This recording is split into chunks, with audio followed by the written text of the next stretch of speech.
esports fans, I'm your PUBG Esports guide, Annie, and I'm here with Paperthin.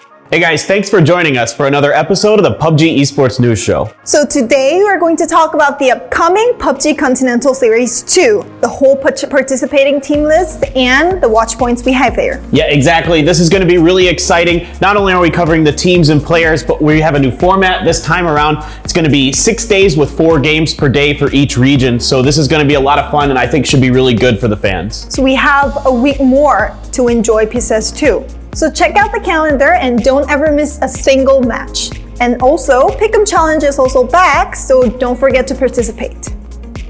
First, let's start with Asia. Here, we can find 11 new teams compared to PCS1. It's going to be a whole new competition here. We do have 4 teams which participated in all PCS events, like 4 Angry Men, Infantry, Tiamba, and OGN, but they will have to have a new strategy because they have to compete with whole new teams.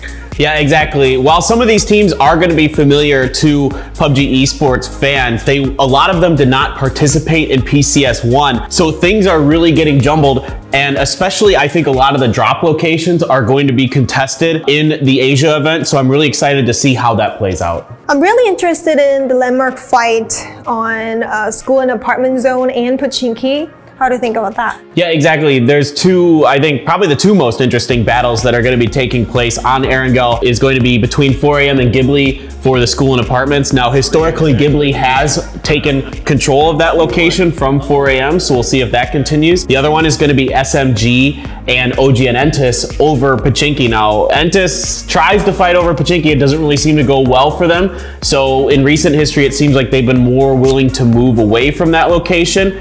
Will that be the case this time around? Because China teams really seem dedicated to fighting over their landmarks. I pretty much watched all of the PCS2 Asia qualifiers, and the last day of Asian qualifiers were insane. For example, in PJS, Detonation Gaming White and Sengoku Gaming was first and second before the last match, but both 2 teams struggled in the last match, and Sun Sister and Element 36 earned a lot of points and achieved that 2 last tickets. And to mirror that, in Korea, we had 3 teams that tied for the same amount of points for the very final spot to qualify for PCS2 Asia. So it was an intense final game with the Afrika Freaks and Gen.g and VSG all having the same amount of points, but Afrika Freaks won the last game and had more kills than the other 2 teams, so they were able to come out ahead. Yeah, it was really shocking not to have Gen.g in PCS2.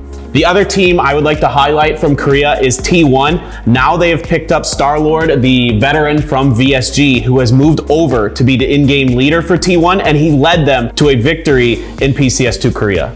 In China, Infantry, the former champion of PCS1, won PCL, and I'm really glad to see the constant performance here, so I'm expecting a lot in PCS2 also. And I want to highlight SMG.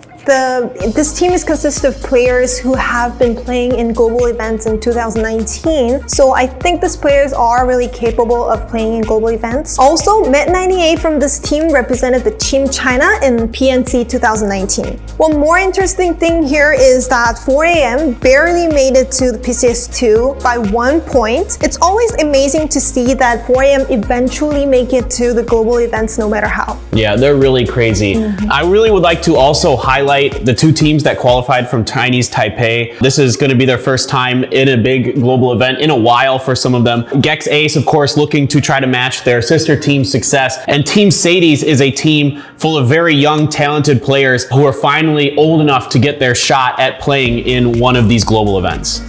So next is North America. We can see a lot of familiar teams here, but we have to talk about Shoot to Kill. They dominated group stage, they won most kills, most assists, most winner chicken dinner, and community voted MVP Purdy Curry. They've won group stage by 63 points. This is really a huge point gap, but would there be teams to challenge Shoot to Kill by any chance?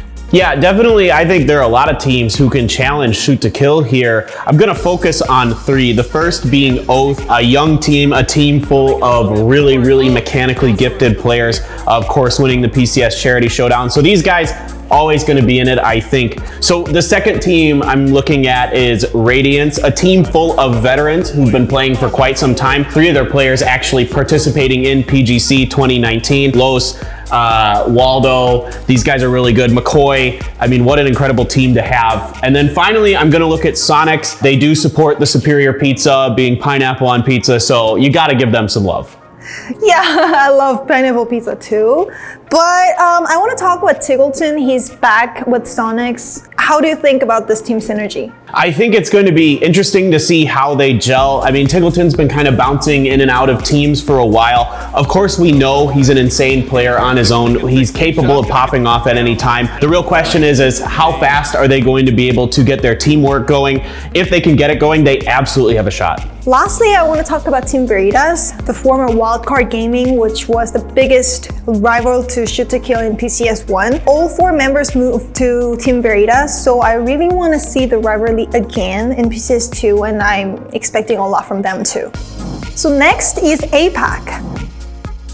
I see a lot of familiar teams here, and I see some new teams, but among these teams, I really want to highlight 2 teams, Division X Gaming and Archangel Predators. Division X Gaming, they were the champion, and Archangel Predator, they led this event in the first week, but we couldn't meet them in PCS1, but now they came back, and I'm really expecting a lot from these teams. Yeah, for me, I'm really going to highlight MSC Theraton, the 2-time champions of the PTS, the Thailand series. So I really think there's a lot of potential here, as Thailand has really shown to be a strong country in this region. The other team I'd say is more of a dark horse, but I think has a decent shot at potentially winning this, as Battle Arena Elites. There's a lot of really strong players who've kind of bounced around from teams like Flood, who used to be on Athletico. You've got Loki's, who's been on BAE for a while, Neferhor from Australia, and then Sophia from Malaysia as well. So this is a really, really good team. What about the Oceanian teams? Like, they now have only 2 seeds,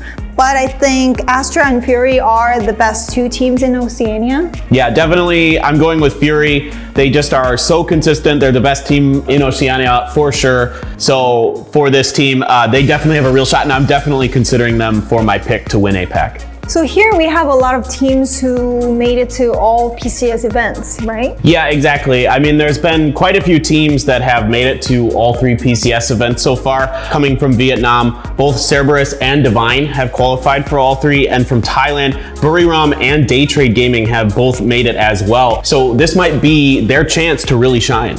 And last, we have 2 Indonesian teams again from the future. From PCS Charity Showdown is back, and Victim Rise is always consistent in their league, so I'm expecting a lot from them too.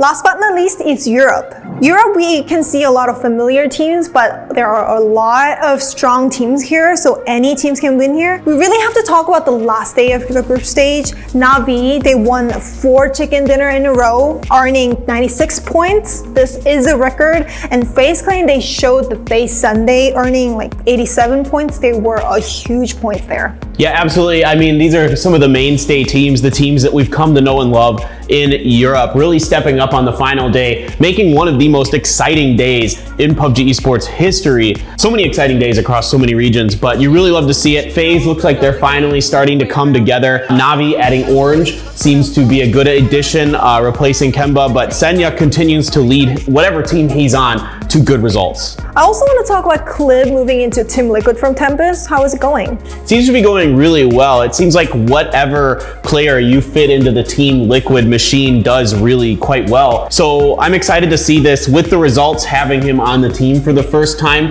being this good. Maybe this is finally the roster that can take them to the heights where they can win a championship. So I'm really excited about that. Another player that I'm interested to see how he does is Kemba, moving off of Na'Vi over to Winstreak. They looked pretty darn good, to be honest, for their first time together as well. So they're definitely a team you got to keep in mind. I mean, there's so many good teams in Europe. I know, Northern Lights, they've been performing so well constantly throughout all PCS events, and TSM, they've kind of struggled in PCS2 group stage, but they were the champion of PCS1 Europe. So I can't wait to find out which team will be the champion of PCS2 Europe out of these marvelous teams.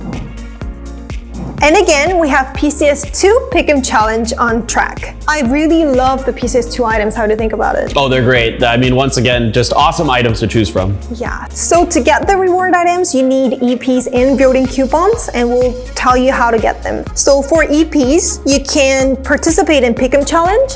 And the main event is, as always, predict the winners. So you can easily predict the winners of each region and get 100,000 EPs. Once again, the Pick'em challenge, it's going to be free to choose the rivalries. And this time around though, the way you get points is going to be a little bit different. It is a weighted voting system, meaning if you pick a team and you're one of the low percentage people and your team does better, then you're going to get way more points than if you say pick a team that has a lot of votes for it and they win. So it's kind of an interesting gamble you got to take. Yeah, you have to think a lot before you pick. You can also get additional EPs and voting coupons by simply watching PCS2 live streaming on Twitch. You can get it by Twitch drops. And also there will be the quizzes during matches. And if you get right, you can also get EPs. Right, and also the same thing's gonna happen like in PCS1. There's gonna be codes that come up on the screen. There's only a limited number of people who can get them, so you gotta be ready to enter them into your PUBG client as soon as possible. And console players, don't worry, we got you guys. Details of how you can participate are coming up soon too. So don't forget to participate in Pick'em Challenge and get exclusive PCS2 items. And here's our pick.